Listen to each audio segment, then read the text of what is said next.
Ja som bol, myslím, že to bolo v Lani, vo februári, na koncerte Separa v jednom klube. Pozeral tam na mňa taký chlapík, vyšportovaný a tak nie veľmi priateľský. Zavolal si ma takto prstom k sebe a začal mi hovoriť, že ma neznáša. Že on je ultras, proste Slován, že keby ma stretol niekde na ulici v tmavej, tak ma snáď mi aj akože jednu dá cez papulu.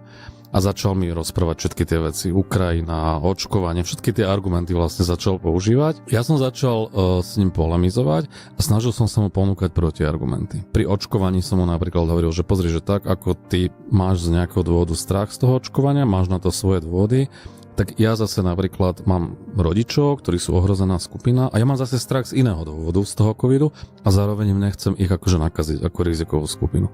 Počúval, nesúhlasil vždy, ale bral to ako argument. Ukrajina to isté. Začal samozrejme nadávať na Ukrajinu, vyhlabil Rusov a podobne. A ja som sa ho spýtal, že počkaj, aký by nás Maďari napadli, tak ako Rusi Ukrajinu, že ako by si sa zachoval. A to už bol taký argument, že tam začal trošku rozmýšľať. A takto sme postupne preberali jednotlivé témy. Tá debata, ktorá na začiatku vyzerala, že bude bitka, skončila tým, že tak demonštratívne si našiel svoj Facebook a dal, že pridať priateľov. Rozlúčili sme sa, dali sme si pár panákov, išiel domov a sem tam mi komentuje príspevky. Má stále ten svoj názor, ale ja mu slušne vždy odpoviem